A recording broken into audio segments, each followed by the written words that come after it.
Come on in, enjoy the view from the On Fek Circle, presented by JFtC and birthed by the Jays from the Couch radio podcast. This misadventure comes to you every Tuesday night live on the Jays from the Couch YouTube channel. You can also pick it up on its Facebook page and Twitter feed at Jays from Couch, Tuesdays, 6 p.m. Eastern Time. And we're just part of the whole package that Jays from the Couch brings to you from an audio video standpoint.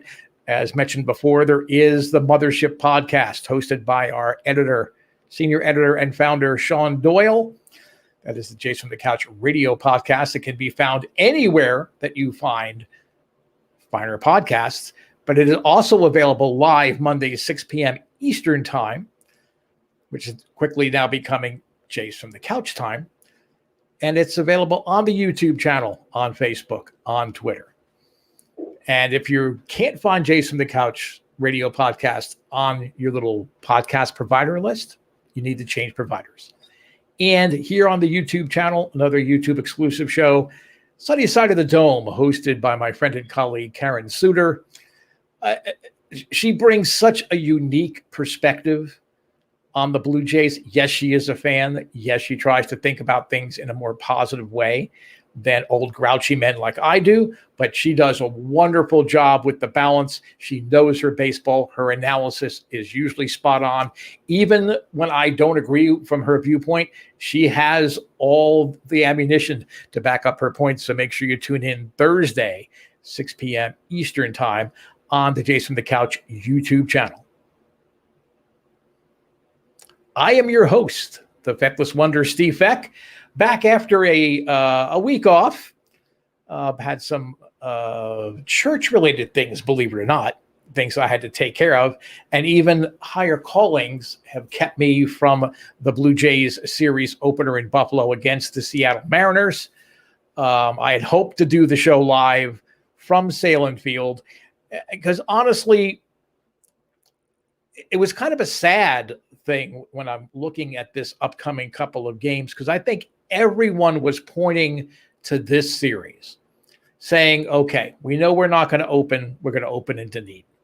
And even if you shift to Buffalo for a little while, because Dunedin is just not an everyday major league stadium, you knew you could circle these dates on the calendar and say, okay, this series with their 1977 expansion mate Seattle Mariners, this is the series when the Blue Jays return to their rightful home.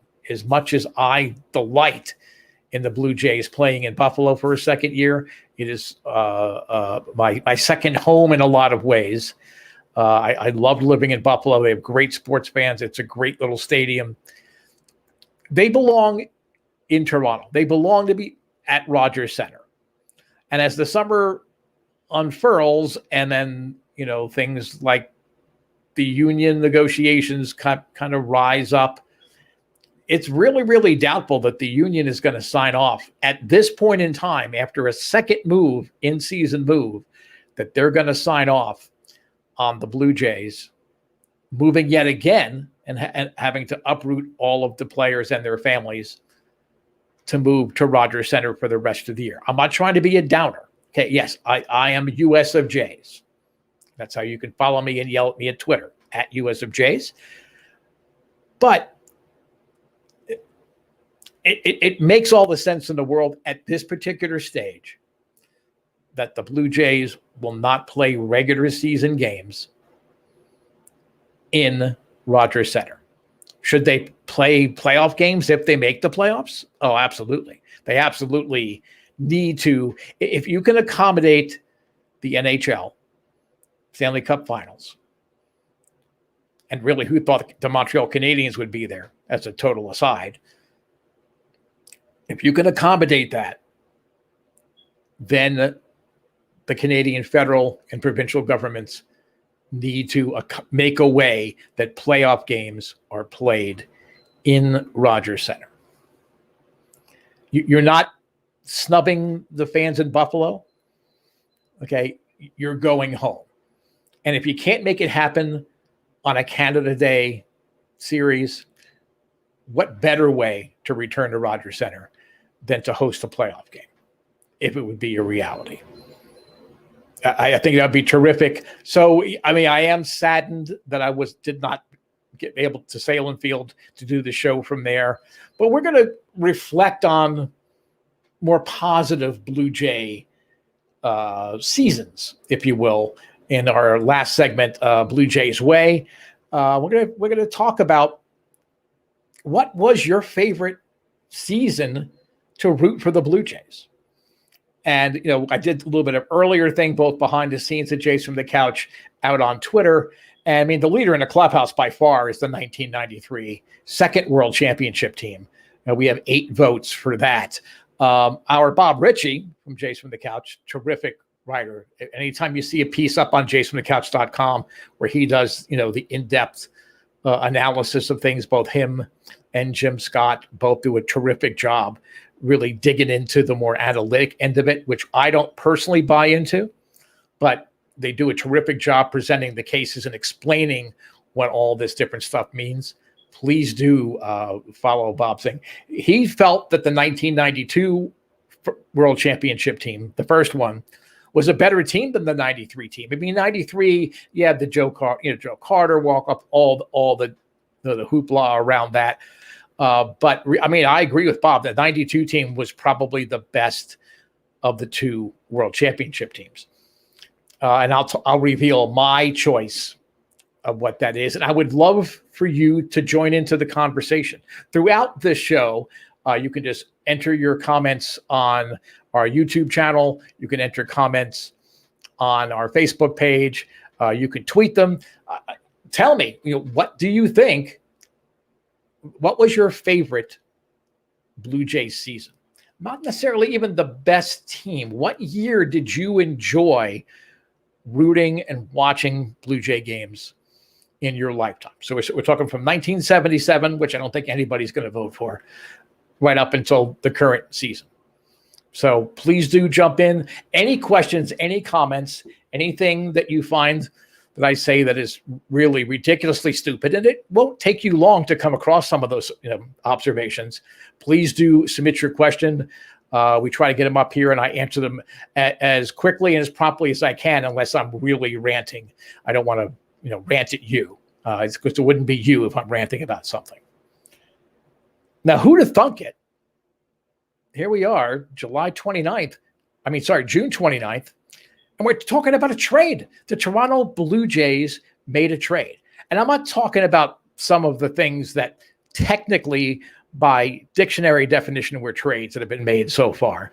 I'm talking about an actual baseball trade, and a baseball trade that really puts the Blue Jays in a terrific position going forward as far as helping to solve some of the bullpen issues, but also perhaps solving some issues for things they would need to pick up to complement a team if they indeed are going to make a playoff run, and allow them to focus on a big ticket item.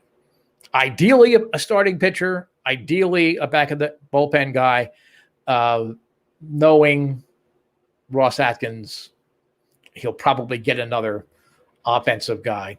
Maybe sign another second baseman, because then we'll have like 9 second basemen on the roster and be able to do that. So, but Ross, he has partially shut me up. He's not shut me up, but he made a deal today. He traded for Corey Dickerson and Adam Simber from the Florida Marlins, and they said goodbye to a minor league pitcher who, honestly, I had never heard of. And I'm embarrassed by that, because I'm supposed to be this Blue Jay analyst and talk about things. But he's a guy that's 24 years old, started the year at high A. He did finish his Blue Jay tenure in New Hampshire at Double A. But if you're 24 years old and pitching at high A, you're not really in the team's long-term plans, I would say. Well, I think it's McInvale, I believe the guy's name is. But they also said Joe Panik, a personal favorite of mine. But he fills a need for the Miami Marlins. They've had a lot of injuries on the infield. Left-handed bat. He can play all over the place. That helps the Marlins. But Corey Dickerson, well, first of all, he fits right in because he's already on the IL. So he's already injured. So he's got his injury out of the way. We don't have to wait 2 or 3 games for him to get hurt and then go on the IL. He's already on the IL. He has a bruised foot. I've heard talk in a variety of places that he's there until after the All-Star break or until the trading deadline. It's a bruised foot. So I don't know. He's certainly not going to be playing anytime this week. But I would imagine maybe after the All-Star break, he would be able to do that. And he is a professional hitter. He is a great hitter, especially against right-hand pitchers. He is just a terrific hitter. He is a clutch hitter, which I know anybody that's into analytics doesn't like to hear that, that phrase. There is such thing as a clutch hitting. He's the guy you want at the plate to get a run home late, in the late innings. He knows how to hit. And he was, a superior Gold Glove winning outfielder when he was with the Pirates. He was always a good outfielder when he played in Tampa, when he played in Colorado. The metrics will say, well, he's regressed. Let me just say that with defensive metrics, as a player gets older, into the equation, there's already a factor that is assuming that he's not as good anymore just because he's a year older or 2 years older. Now, he's not the 2018 Corey Dickerson. No, he is not. He is a very good defensive outfielder. So that gives Charlie Montoyo, for whom he played in Tampa Bay when Charlie Montoyo was part of the coaching staff there. So he's familiar with Dickerson. I'm thrilled. I mean, I live in Pittsburgh. The show, I am the American consulate for the Toronto Blue Jays, if you will, here at Jays from the Couch. He was terrific in Pittsburgh. He was just fantastic. I mean, I just loved to watch him. Even when he made an out or he struck out, you knew he had an idea of what he was trying to accomplish at the plate. It was a pleasure to watch him play for those years that he was here in Pittsburgh. And it was a terrific trade.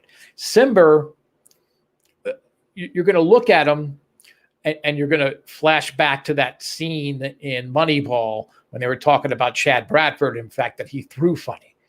But no, Bradford was a knuckle scraping submariner. Cimber doesn't quite go down that low, but he has that funky delivery.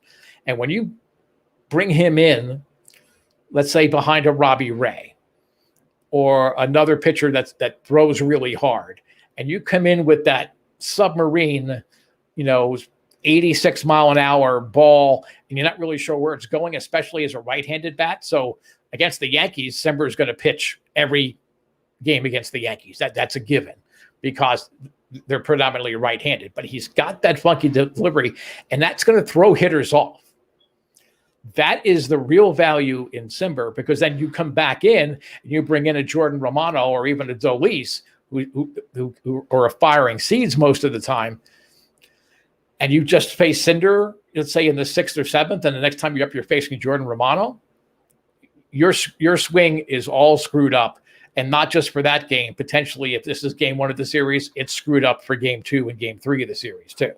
So terrific pickup. Cimber is a little older. He's 30 years old. He has a sub-3 ERA. His splits definitively indicate he is better against right-handed hitters. Because, I know if I was a hitter and somebody was coming in submarine, low, I would be bailing out, or I wouldn't be as comfortable either.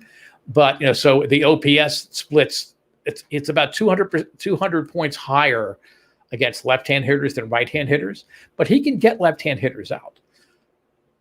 So a terrific trade. My hat's off to Ross Atkins. And for those of you that have tuned into the show and are wondering, am I now going to quit the On Fek Circle because I made the challenge to Ross Atkins that he can come on this show, ideally in Rodeo Clown regalia, and defend his not making moves up to the deadline? This is not the kind of trade that we were talking about. This is not a high impact trade. It is a very good trade. And I have a feeling it could turn into a great trade. I think this trade sets up something else. I've seen people speculate, well, Corey Dickerson, you can move him now. Once he's healthy, you can move him, which is true, but you need a left-handed bat on the bench. In essence, you've traded your left-handed bat on the bench in panic for Corey Dickerson. My guess is that sets up a trade for either Lourdes Gurriel or Randal Grichuk if you are getting a top of the rotation starting pitcher or a premier bullpen arm in return. You don't just give away Lourdes Gurriel. And I've heard people saying, oh, Gurriel's value is low. You won't get much for him. You're reading too many analytics-driven magazines. You're playing around. I forgot what site has the trade evaluator. The trade evaluator is great if you're making fantasy baseball trades. In real baseball, that evaluator has zero. I don't want to say zero. Has 1.3% accuracy as far as what a general manager, how they would actually value pieces in a trade. It's all fantasy. It's a fun little toy to play around with and decide who you're going to trade. But I guarantee if you put this trade in the trade evaluator, they'd say, oh, this isn't going to happen. You're going to have to give up, I don't know, Adam Klopstein or Simeon Woods Richardson or something stupid, because they take it not as what a value is to an actual team and to a general manager. They just take it strictly on pure numbers. So if you're looking at and playing around with that evaluator, okay, Gurriel's not going to bring back what you think, but he's still young. There are teams that would love to bring Gurriel in and give him a shot. My hometown Pirates. I don't know that Houston has the pieces. Don't you think they would love to bring him in to play with his brother? I mean, there are teams out there. I think the Angels would love Gurriel. Again, I don't know if they've got guys like Jose Suarez that can be a swing man and be a solid bullpen piece. But, Gurriel's going to bring something. So if I were him, I would start keeping some of his hair products packed, so he can move really, really quickly. Because my guess is if the Blue Jays are serious about acquiring top-end pitching talent, or, a truly superior offensive upgrade somewhere, I think Gurriel's going to have to be part of that question. Grichuk, again, I love Randal Grichuk.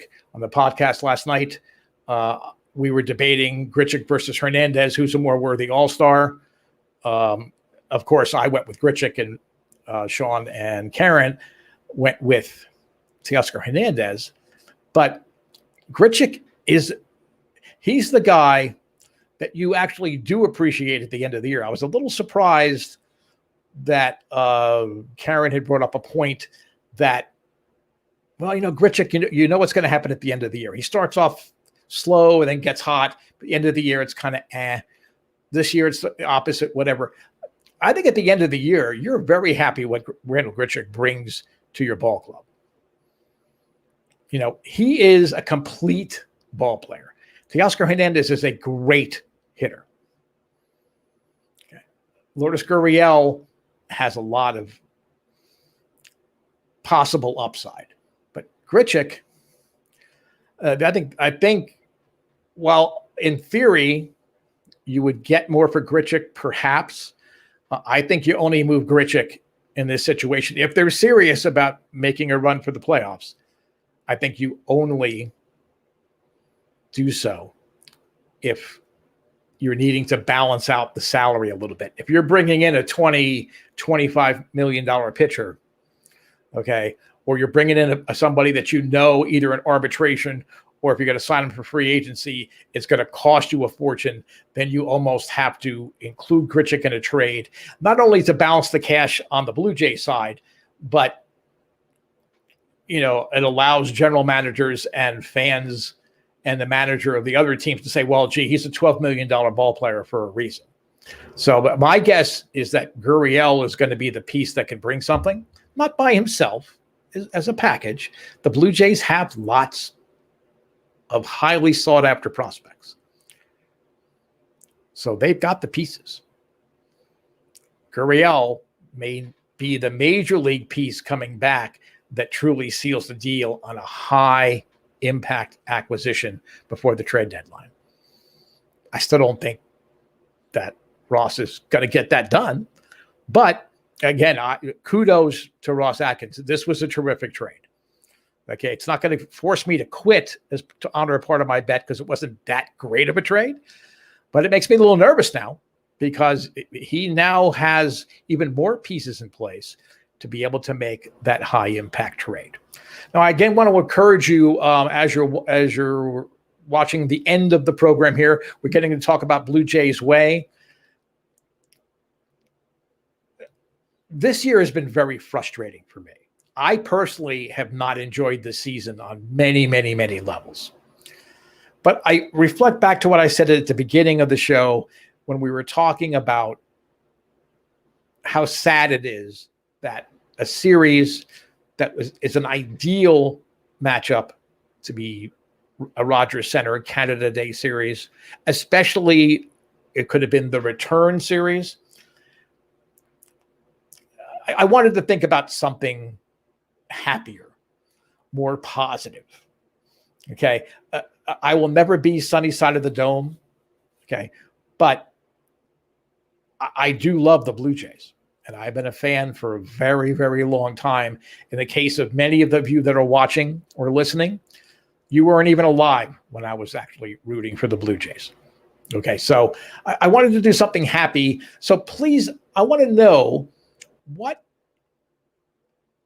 was your favorite Blue Jays team to root for? Not necessarily the best Blue Jays team, because you'd have to say, well, two teams that won the World Championships in 92 and 93, and by the votes that we had so far prior to broadcast, that would be the obvious choice. But, 2015 was fun. 2015 was a really fun year.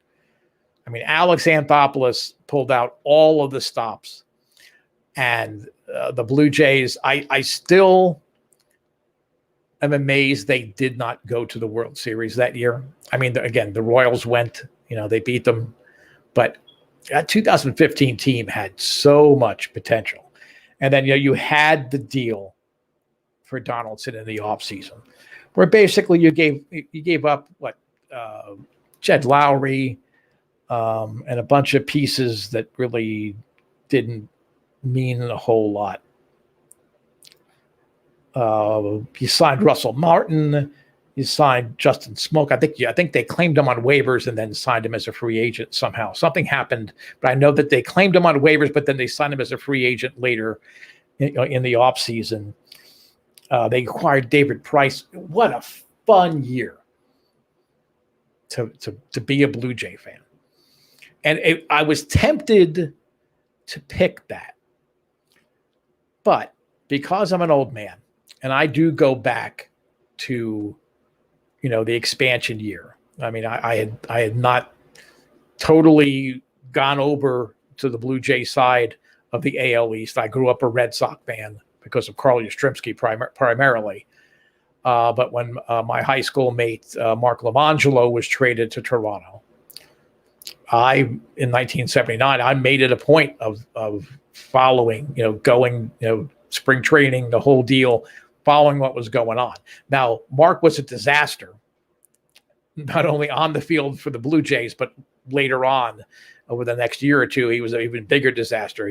Thankfully, he's turned his life around. But I remained that Blue Jay fan, especially after 83. I still had that Yaz thing pulling me, but after 83, from 84 on, the Blue Jays have been my American League team. And in 1984, Bobby Cox came on to manage the Blue Jays. And then the very next year, they set what is still a franchise record for wins of 99. And they made their first playoff. They even went up 3-1 on the Kansas City Royals and somehow managed to lose to the Royals and not go to the World Series on their first playoff appearance. And for those that were there watching the expansion team build, it was really tough at the major league level. You could look, especially if you look back, but at the time, there weren't as much information on minor leaguers, but you knew they were acquiring and drafting pieces that were going to come up, the Tony Fernandezes and the Jesse Barfields and Damaso Garcia, Ernie Witt, to a degree, though really Ernie Witt came in and he was going to be a starter. But that 1985 team was fun. They had some offseason acquisitions to kind of build the team. In the year, they made some what seemed like minor deals, but they dealt for like Al Oliver, who hit 5 homers, drove in 25 runs in a little over 6 weeks.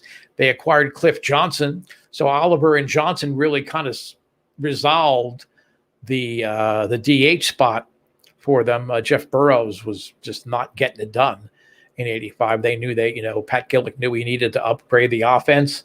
Doyle Alexander won 17 games.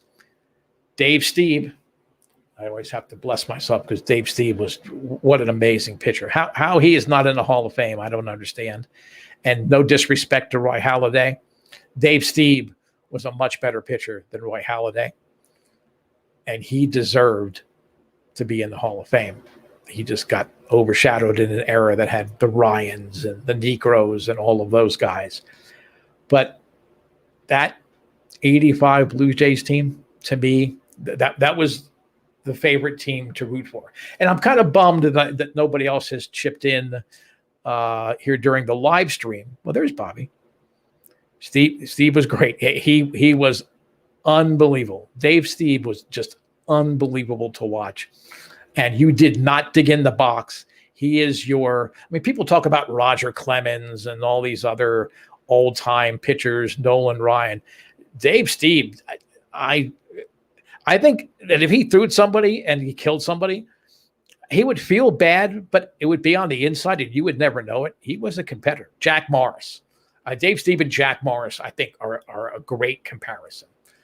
And who knows, maybe a Veterans Committee somewhere down the road will get Dave Steve in the Hall of Fame. He didn't have the numbers that you're supposed to have, but as far as value to his team, if there's no Dave Steve, there is no Blue Jays making the playoffs in 1985 and being contenders and building up to those championship teams. It would have taken a lot longer and a lot more to do.